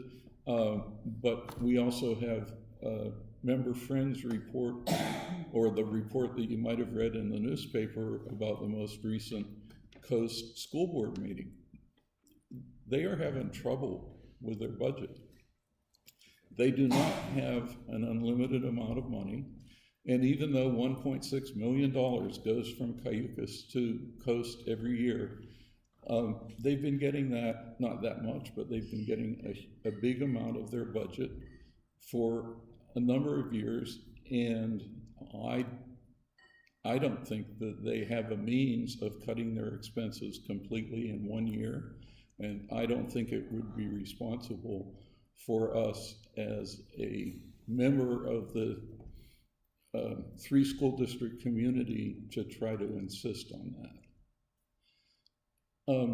I know that I thank Scott for his description of the resolution process and what do we do in case of change. I want to draw a different picture for you of what's likely to happen. Let's say that 4 years from now, we open Cayucas Unified School District, and we have a high school here, and the Cayucas students belong to Cayucas Unified School District. Then it has all of the statements that I'm familiar with regarding Cayucas Unified School District has been that it would be a place where we would work out agreements with other school districts so that they would be compensated if they chose to attend a different school district. I think that this memorandum of understanding provides the framework for there. I mean, that's a massive change if one of the districts entirely, leopards can't change their spots, but sometimes they can. That's a massive change. And I perceive this as the foundation where there is already a community that's building, working together to solve problems, and can grow through this MOU to the next generation of the MOU and find a resolution to all the issues that will be raised with that. And that also spreads over time so that we can find that the entire $1.6 million is controlled by the Cayucas Unified School District. So I just see that many things have been approached. Well, I'm down to 3 seconds. I just want to say one other thing. In his opening remarks yesterday, Superintendent Prater went out of his way to recognize and thank Superintendent Smith for his efforts and not just his efforts, but the fact that he initiated these discussions and that he was pivotal in keeping them going and seeing them through to the end. So I hope that we all recognize the job that Scott has done. Thank you. Thank you, Terry. First of all, along the same lines, I want to congratulate Scott on the short amount of time he's been here.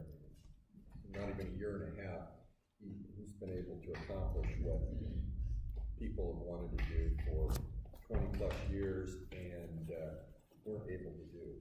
And so that's a big deal. A couple comments before I bring up some other things. One of my concerns with this, it seemed like it could open the door for an influx of 6-8 students from San Luis Coastal coming here, which could increase our class size. On one hand, those Pecos 912s have essentially unlimited access. So the few things that are there. And I was concerned that the same thing would happen here and we would be forced to raise class size. But Scott addressed that, and we won't be forced to change board policy. So our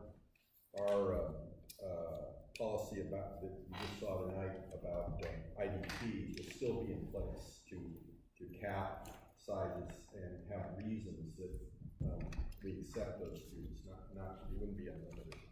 And also the agreement. One of the things I like, there's some things I don't like, is that the way it's structured, it doesn't preclude, as Terry was mentioning, doesn't preclude future CAICUS unification actions if that's the will of the community, which is where it has to start anyway. So some things I'll bring up, it might, somewhere down the line, it might really appeal to the community to take that action.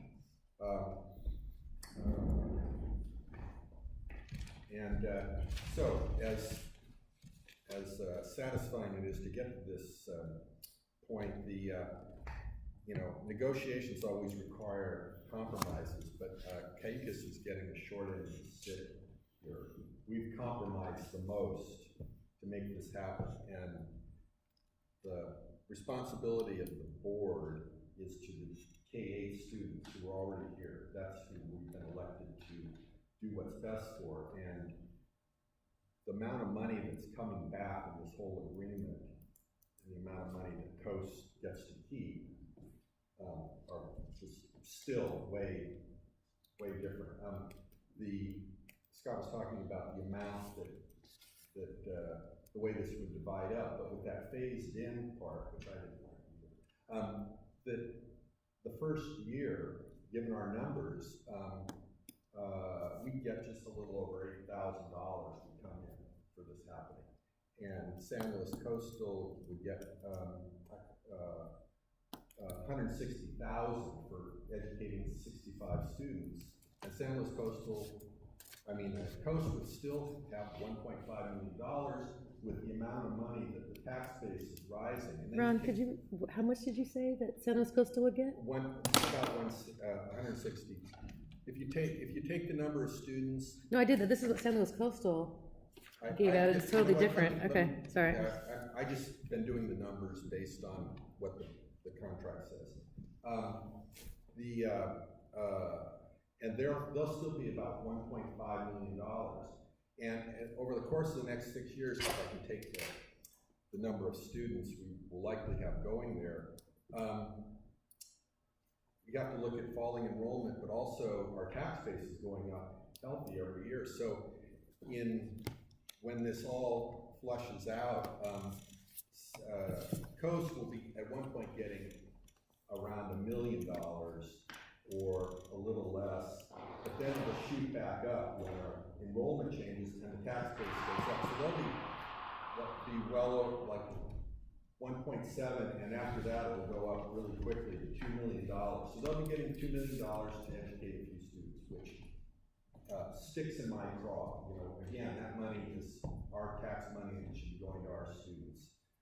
Same issue as it's always been. So the other thing is that Coast Board has not approved this MOU, and And we should remember what Coast did the last time. And since we'll be approving this tonight, can I just have one more minute? I think we'll probably be approving this tonight. Coast is at the end of this process, and I worry that, again, they'll try to use this as leverage to change the deal. Now, everybody wants the deal, so, okay, let's go back and look at these numbers. And one last thing, Scott's comments, or Terry's comments about their fiscal irresponsibility, they have been upside down. They've been spending their reserves at almost $500,000 every year. They're spending $500,000 more than they're taking in. That includes our, $1.6 million. And as it reaches its peak, they're not solving their problems, and it's going to get worse for them. Okay, Ron. So anyway, thank you. Another board member wish to speak? I have comments. Do you guys, either of you want to go? I will. I've lived on the Central Coast since 1970. Mike, please. I lived on the Central Coast from 1970.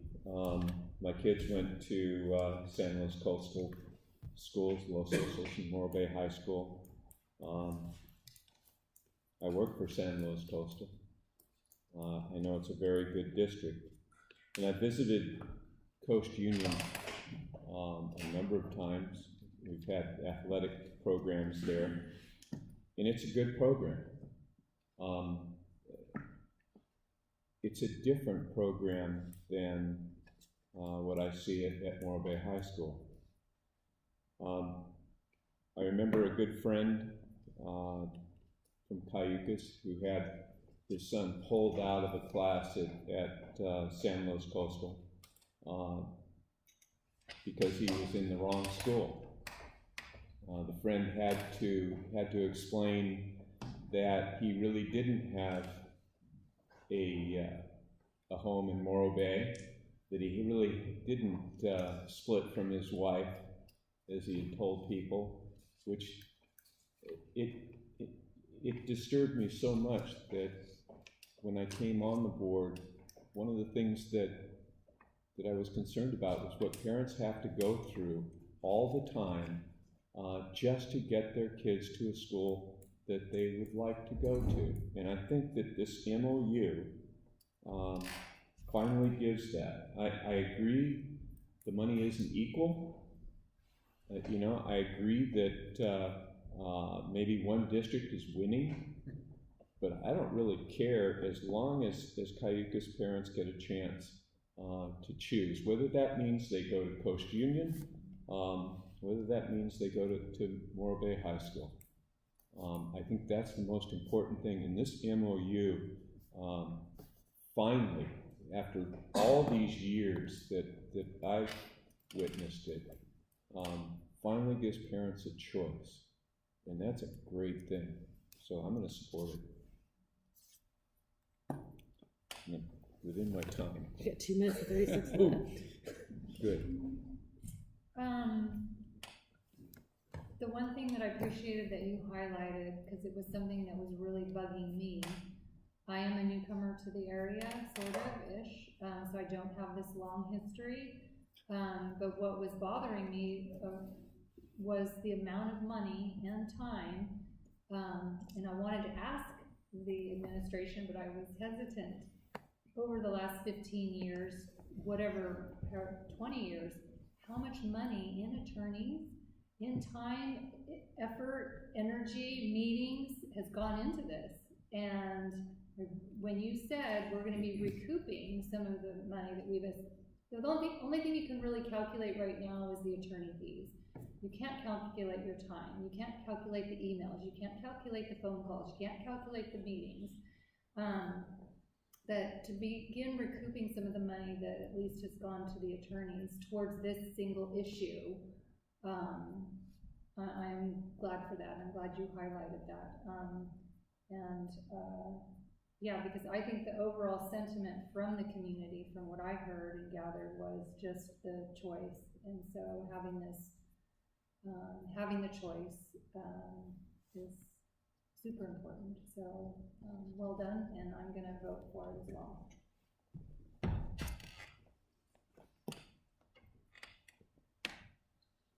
Hold on, let me give myself my 5 minutes.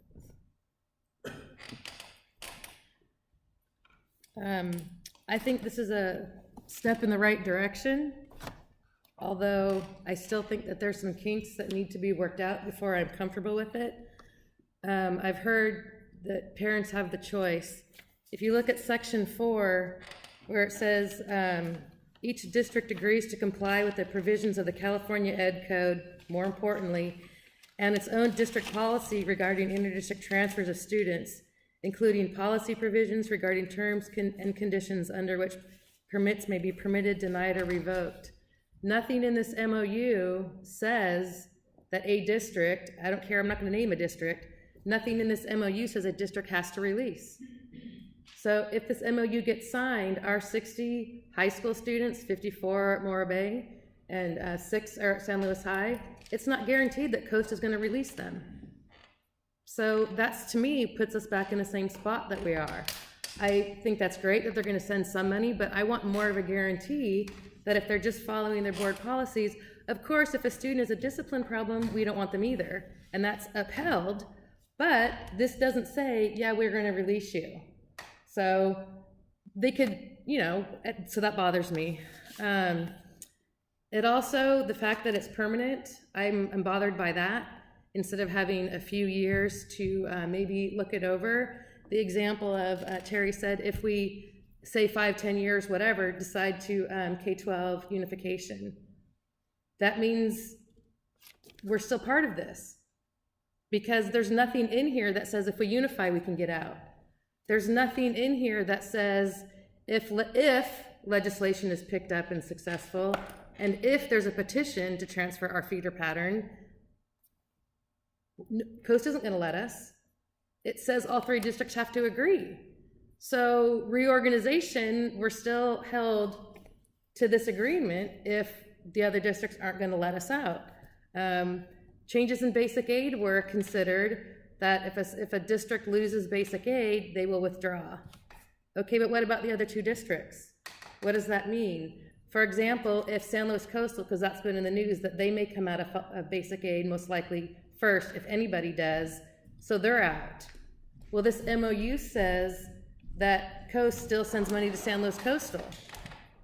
So does San Luis Coastal get money from 2 places? The state and this MOU? So there's still some wrinkles to me that need to be figured out there. I mentioned that the reorganization is not considered. It doesn't guarantee that it's going to release students. What else did I wanted to say? Oh, one thing I thought about was a thought experiment. Well, you know, I wanted to, I don't know if I have time, I wanted to do a quick, I'm better with the visual rather than reading all this mumbo jumbo. So if we quickly take all 3 districts, can you guys see this, or should I run it over there? Okay, so if I put San Luis Coastal Unified School District here, here's Cayucas, and here's Coast. I know I'm going very fast and my penmanship's awful. So right now, the way it reads, 6 to 8 can go anywhere. So I'm gonna call San Luis Coastal blue. Their 6 to 8 kids can go this way. 6 to 8, 6 to 8. Okay, now we're gonna have Cayucas 6 to 8.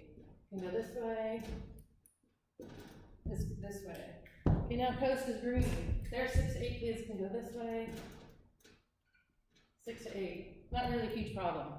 Okay, that's not huge numbers. But the bigger thing, so I put Coast as, what color did I put Coast? As green. So the biggest thing is this. Dang it. It's this. It's our 9 to 12. Okay, so let's say, where did I just put my eraser? So let's say then that the basic aid, San Luis Coastal comes out of basic aid. So we're going to get rid of all San Luis Coastal. So San Luis Coastal was blue. So they don't have to play anymore.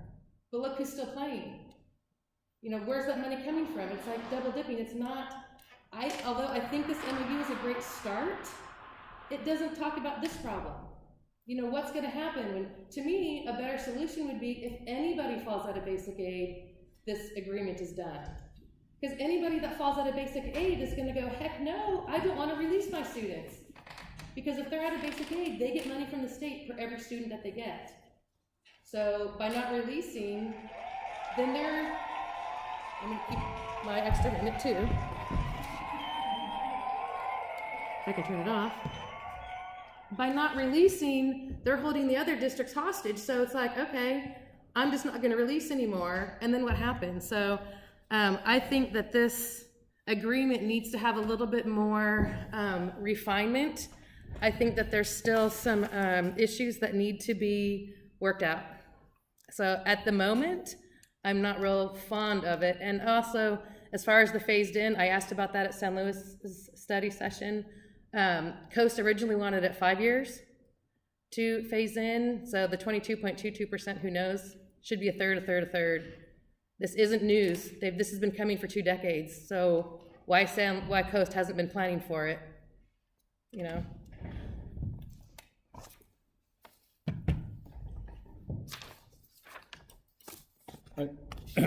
I just want to address, well, do you have a follow-up comment that you'd like to make right now? I can either, if Trustee Friend wants me to address any of her concerns or not. I actually would like you to.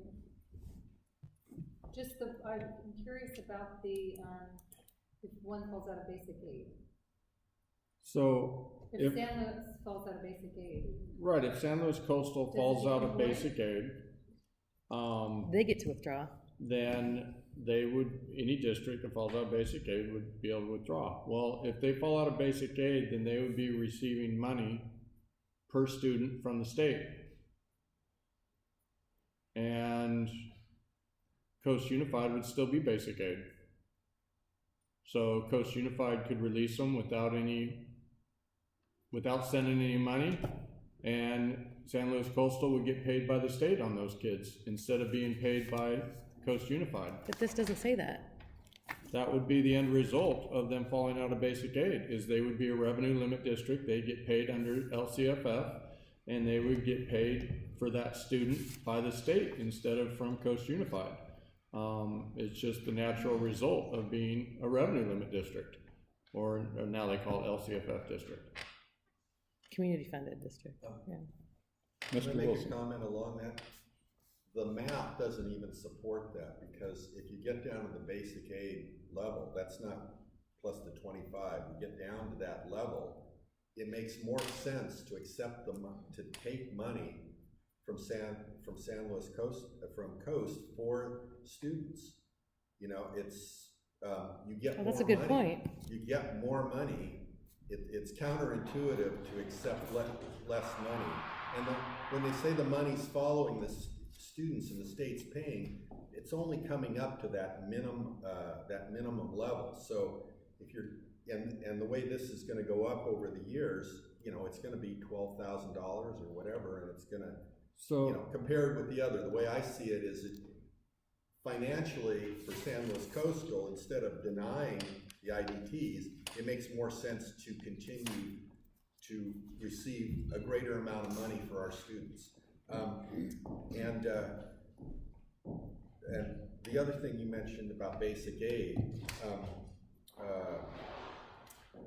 the reality there is if you look at the, sorry guys, if you look at the numbers there, even with San Luis Coastal losing that money and even the agreement for the phase down there, but they aren't closing still till 6 years, I guess it is. In that, they mean Diablo?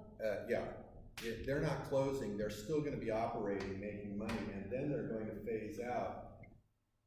The property taxes in San Luis are going up almost as quickly as ours, so they're going to have more money coming in despite that. And if they have, the way they've been very cognizant of this whole issue, they would only have to trim 1% a year in advance. That 1% of their teachers who retire not replace them. And they can keep a balance in all this. So the chances that they'll go into basic aid with the property taxes rising without the obligation. Mr. Wilson? Anyway, sorry. We had a short thing Yeah. so that you could ask a question of I'm sorry. Superintendent Smith. So- No, Did you want me to finish my answer, or? yes, please do. I'm sorry. So, Dr. Prater, said that even with the closure of Diablo Canyon, their estimates are that they will not fall out of basic aid. If they were to fall out of basic aid and we find it a problem, then we go to the dispute resolution. And that's where that independent person from the County Office of Ed would play a critical role. Because that could be worked out there, but either way, parents would still have access to Morro Bay High, because at that point, San Luis Coastal would get paid by the state instead of Coast Unified. But Coast would still have to release them. Right, and they would be under the same, no circumstances would change. They've been releasing them, the county committee has been overturning any denials. I wouldn't expect any of that to change. But you're right, there's a lot of if scenarios. The other thing is, if we were to unify, we become a completely different entity. So everything needs to be renegotiated. Even our union contract would have to be renegotiated with our union. So that's a whole different ball of wax. And then as far as, it's true. This still maintains each board's ability to control their own IDTs, at least to a certain extent, and follow their own board policies. If we were to ask an MOU to override San Luis Coastal's ability to control their own IDT process and their board's authority to control IDT processes, this agreement would never happen. In fact, I would not recommend to this board that they abandon their own authority to control IDTs. I wouldn't be bringing this forward at this point. Can I respond to that? I'd like to talk about process. Do you have a follow-up question? Well, just with that, I agree with not wanting to take the IDT control away from the boards. However, what I would like in here is there potentially to be a date. We'll process them by this date. Because then the kids could still register, could still do that. I mean, it's awful for an 8th grader not being able to go. And my daughter wasn't even allowed to go to the orientation. I asked. Maybe I was stupid because I asked. I should have just gone without saying anything.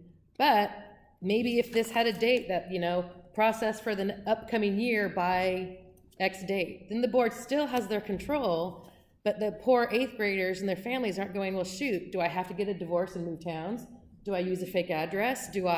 What do I do to get there? And to me, that's what I want. I want that to be reflected in here, and it's currently not.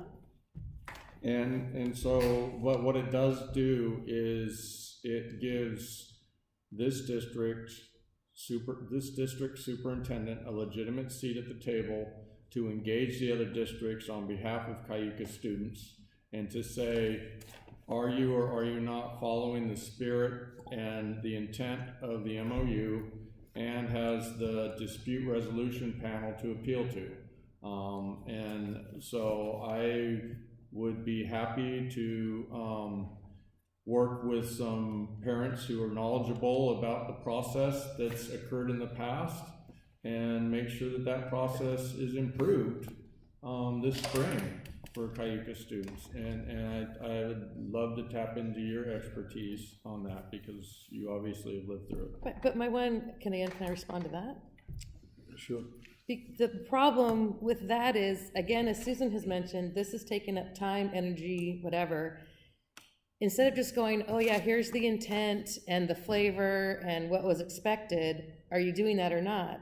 That's going to take up time to do that resolution. If it just said, process by this date, we don't have to make that next step and, okay, let's all three districts and somebody else get involved, and this isn't what the intent is. I would like to erase as many intents as possible. If we said processed by a certain date, boom. If we said if one district falls out of basic aid, it's done, boom. You don't have to do this, oh, well, let's get to the resolution part. Time consuming. Okay, wait, I really want us to move on and talk about what we can do from here. So we have a motion on the floor, it's been seconded. If it is the sense of the board that they really want a lot more time to discuss the MOU, then we can stay late tonight. So far, it's not very late yet.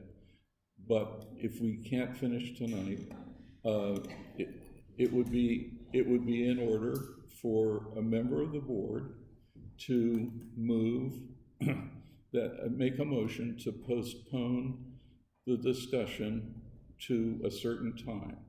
And the description of that is a motion to postpone is used to delay action on a pending question until a different day, meeting, hour, or until after a certain event. It would not be a motion to table. Okay, it would just be to say, we're going to postpone the end of this discussion.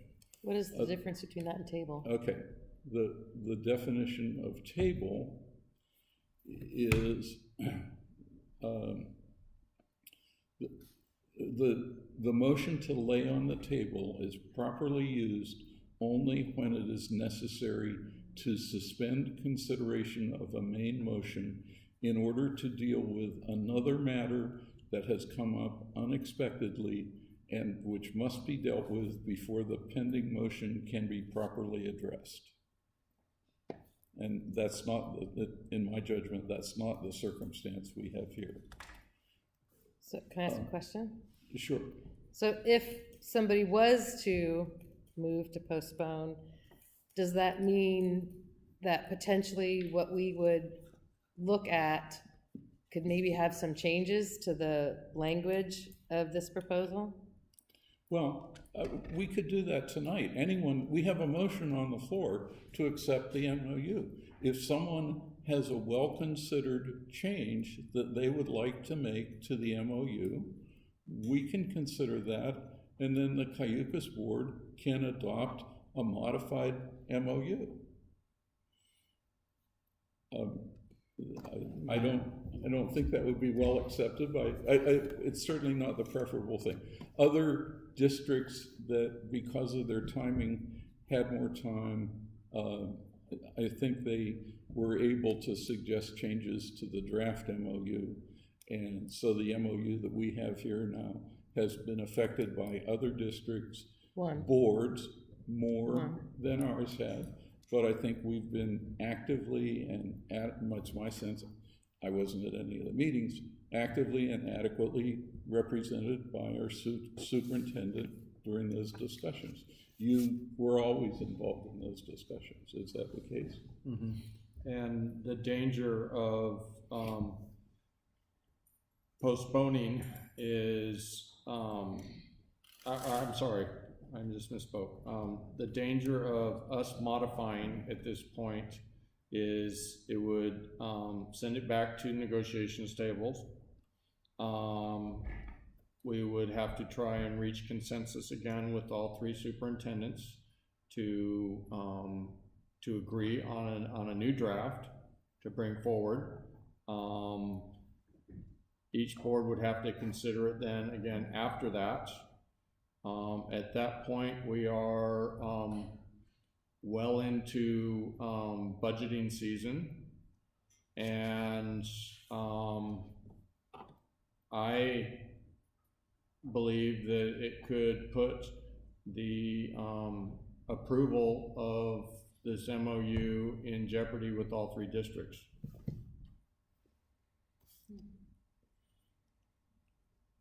Okay, so I'm going to suggest now that we do our second round of comments. Mr. Wilson has already used some of his second round of comments, so he doesn't get a full 5 minutes. And it is not my place to say, if you feel strongly and you think a motion to delay so that we can meet on the 31st and spend 3 hours examining all the details of this, if that's the pleasure of the board, that's the pleasure of the board, and that's what we will do. If somebody has a specific amendment or amendments to recommend, then we'll consider them. That's the way the process works. So can I have my 4 minutes? Yeah. You're gonna take 5 anyway, so when this goes off, you're done. No, I'll try and take it. Even the second time. Yeah, no, as soon as it goes off, you're done. Talk. To me, on the face of it, it seems counterintuitive for that to not work together outside of the agreement with San Luis Coastal to allow our students to register and to attend those things. They want our students to be part of it. Now there's something formal. They're getting the money.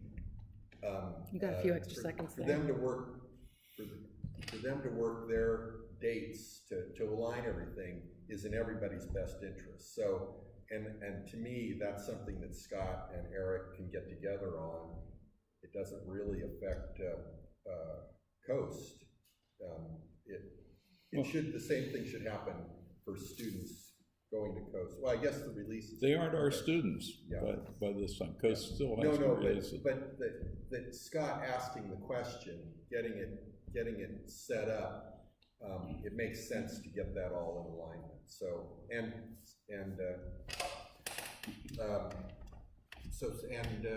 Luis Coast wants to do everything to get this, because other things that might happen if this falls apart could be more detrimental, even though they might be delayed.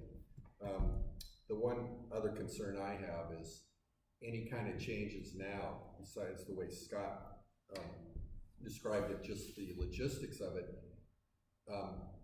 Coast is on the end of this process to vote on it. If we delay, that gives them reason to delay and ask them to renegotiate other portions of this. There's so many things that are good in here, despite the monies and the phrasing and all, to put that in jeopardy. I think that the potential problems are only potential and can be worked out. That to put a negotiation in jeopardy right now would be the wrong path. I can come up with 3 Wow, it's a red letter day. Mark that calendar. Thank you, Mr. Wilson. That said, is there another board member who would like to Valdez. address? Well, I can't see him when you're leaning forward. I'm sorry, I'm She's starting my doing it on clock. purpose.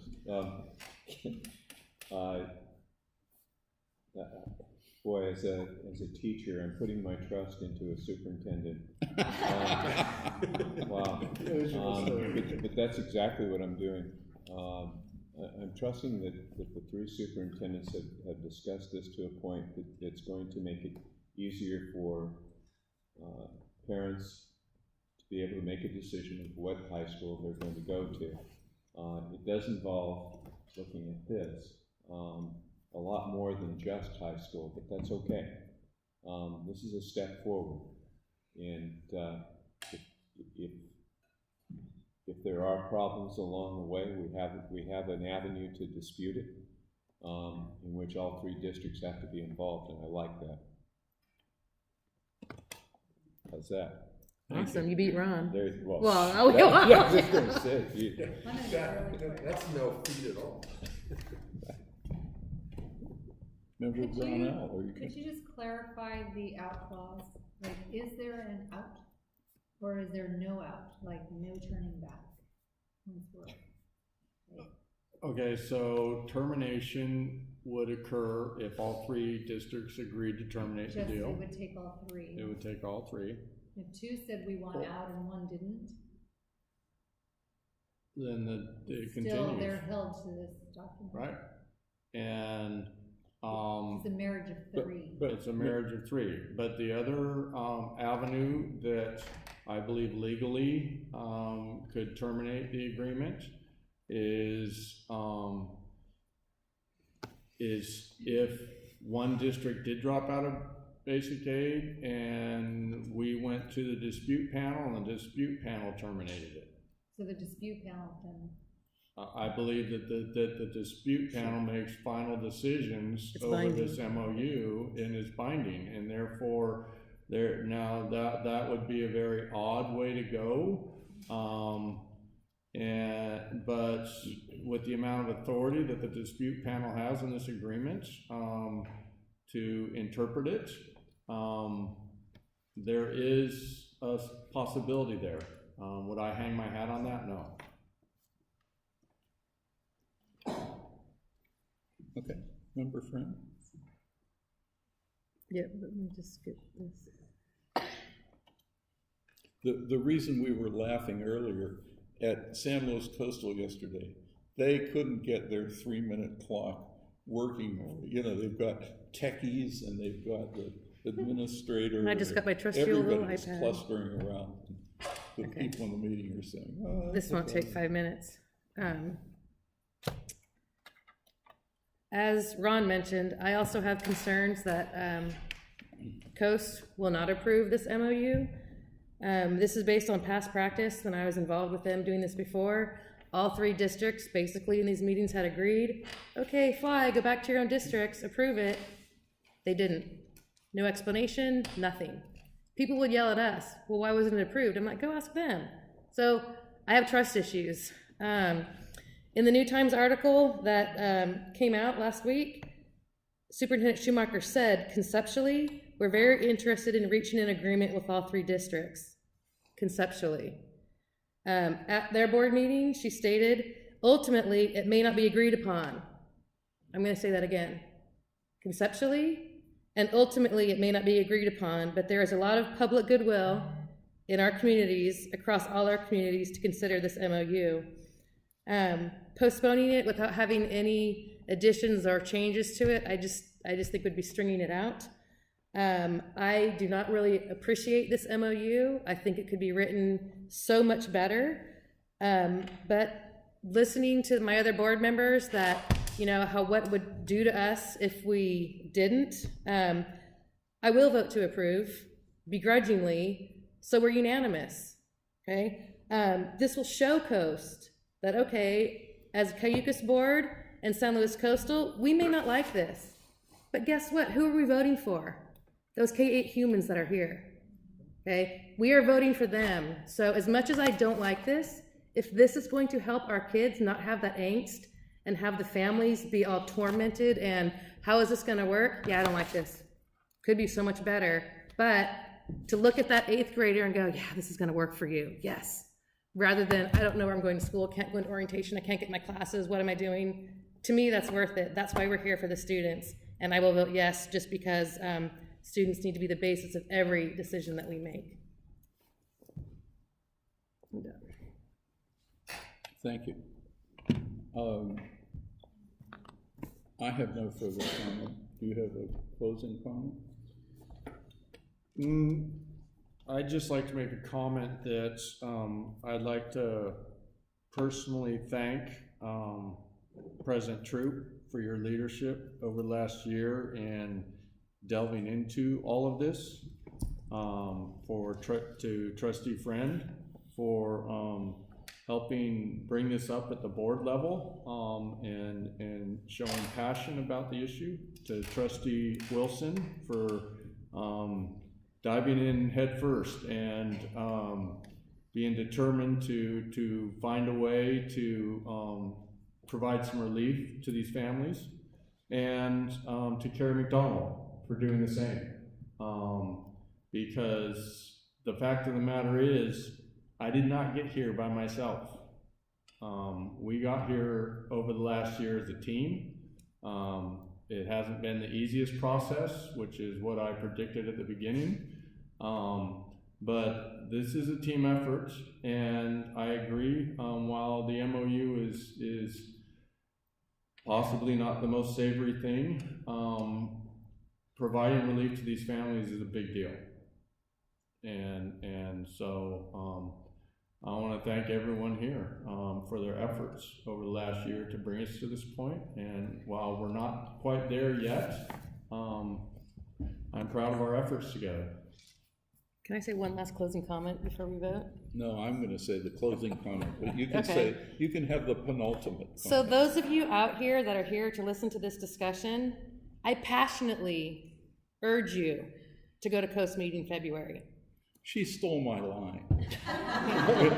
We are all, as far as I know, voters. We all want to go. Yeah. You know, I can't tell if each of you is a Cayucas resident, but if But- you are, you're a voter at Coast. Yeah, please go up there, let them know, you know? Second Thursday? Oh, I had the date written down. Oh. It's Thursday, the 8th of February. And so San Luis Coastal have met again, I think, before that. So please, we need you. Get up there, pressure them. You know, be in the audience. It's powerful. Sorry. That's okay.